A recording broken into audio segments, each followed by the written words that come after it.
Bonjour à toutes et à tous. Que vous soyez dirigeant, directeur, cadre, superviseur, préventeur ou employé sur des sites industriels, administratifs ou commerciaux, je vous souhaite la bienvenue sur la chaîne YouTube Culture Santé Sécurité.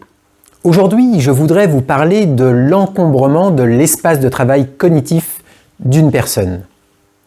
Comment est-il possible d'encombrer l'espace de travail cognitif d'une personne pour l'induire en erreur?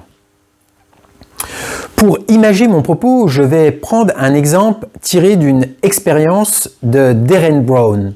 Derren Brown est un showman britannique expert en mentalisme. Le mentalisme repose sur l'expertise du cerveau au travail, sur ses degrés de liberté, sur ses points aveugles et sur ses biais. Brown a développé des techniques qui l'ont rendu célèbre car il lui était possible de payer des commerçants avec du papier blanc sans même qu'ils s'en rendent compte. Je vous présente rapidement cette technique, mais l'important ici n'est pas de faire de vous de possibles malfaisants, mais juste de comprendre la technique et surtout d'éviter inconsciemment de la transposer dans nos pratiques quotidiennes de prévention. Et donc, sans le vouloir, de saturer l'espace de travail cognitif de votre interlocuteur et de l'exposer à des dangers involontairement. Voilà le déroulé de l'expérience de Brown. Brown entre chez un bijoutier new-yorkais et demande à voir une bague en platine sertie de diamants. Il pose la question « Elle est à combien ?» Le bijoutier lui répond « 5000 $. Brown réplique « Ok, je vous la prends.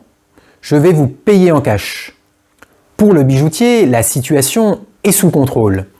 Brown est rentré dans son magasin, il a été convaincu très facilement, l'affaire est donc dans le sac. Il ne se méfie pas. Il est même content de la vente. Brown commence alors à l'embrouiller avec des questions. Le métro le plus proche, c'est dans quelle direction? Le bijoutier répond alors « Vous tournez à droite, ensuite à gauche, c'est la 3e rue, etc. etc. » Brown enchaîne « L'est, c'est par là ?» en montrant la direction de sa main. Le bijoutier réplique « Non, l'est, c'est par là. » Brown enchaîne « D'accord, j'ai dû penser à l'envers. Alors, je n'ai pas compris. C'est la 1re rue, puis à gauche. » Brown est en train d'encombrer l'esprit du bijoutier d'une tâche spatiale, très gourmande en capacité de conscience. Ce n'est pas grave, le bijoutier est chevronné. Son cerveau est habitué à emballer une bague tout en faisant la conversation. À ce stade, il agit donc normalement. C'est à ce moment précis, quand son mental conscient est saturé, que Brown envoie sa suggestion au même moment qu'il tend les billets. J'étais un peu intimidé par le métro ici, mais mon ami m'a dit « Prends-le, c'est bon, c'est bon, c'est bon ». J'étais un peu intimidé, mais tout s'est bien passé. À ce moment où le bijoutier pourrait tourner sa conscience vers les billets et où son cerveau pourrait les contrôler, il entend « Prends-le, c'est bon, c'est bon ». Contextualisée, cette injonction résonne avec la tâche en cours, c'est-à-dire recevoir, manipuler, encaisser une petite liasse de billets. Cette injonction influence le comportement du bijoutier parce que notre conscience ne peut pas faire deux choses en même temps.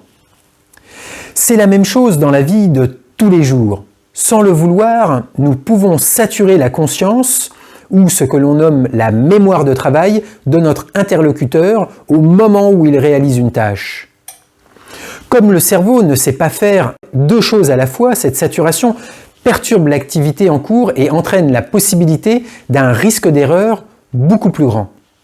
C'est pour cette raison que le bijoutier accepte la liasse de billets et les encaisse. C'est aussi pour cette raison que si l'on veut éviter les sources d'erreur, nous devons connaître cette spécificité de la saturation de l'espace de travail de notre interlocuteur. Si son espace de travail conscient réalise une tâche, la probabilité d'une erreur est fortement diminuée. Si son espace de travail conscient est encombré, notamment avec des activités spatiales en plus de sa tâche, alors la probabilité d'une erreur est fortement augmentée. Par exemple, quand une personne est en train d'effectuer une tâche et que nous souhaitons échanger avec lui, nous pouvons 1. Attendre qu'il ait terminé sa tâche, 2. Se rendre visible de l'employé sans perturber son travail ou sa tâche, 3. Demander la permission d'interrompre l'employé et d'engager un dialogue. Par exemple, je suis conscient que vous avez des contraintes liées à votre poste, mais accepteriez-vous de prendre quelques minutes pour que nous discutions ensemble?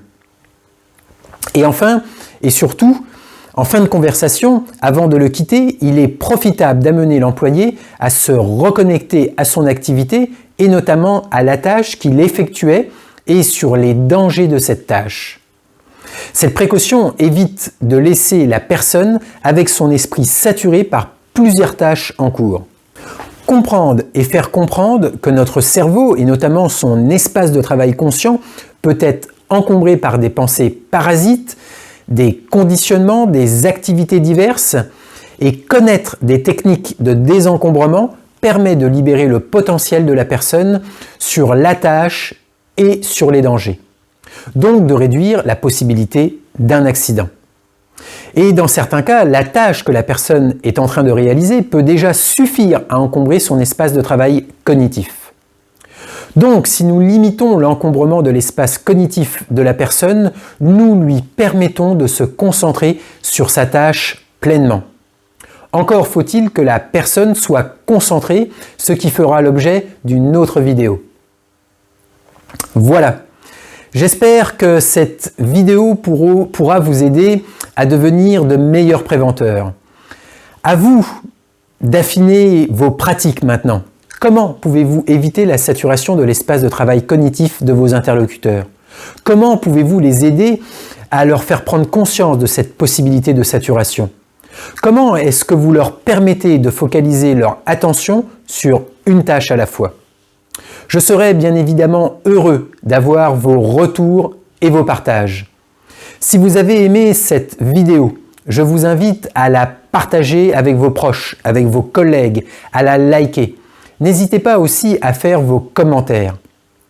Tous vos commentaires, vos likes ou vos recommandations que vous allez faire sont pour moi autant d'encouragements qui me permettent de vous partager encore plus. Si vous ne l'avez pas encore fait, je vous invite aussi à vous abonner à la chaîne YouTube Culture Santé et Sécurité. Je vous réserve de nombreuses surprises pour développer votre santé et votre sécurité ainsi que celle de votre organisation. Je vous dis à bientôt pour la prochaine vidéo. Je vous souhaite tout le meilleur. Soyez prudents ou prudentes. Prenez bien soin de vous, de votre famille et de vos collègues. À bientôt.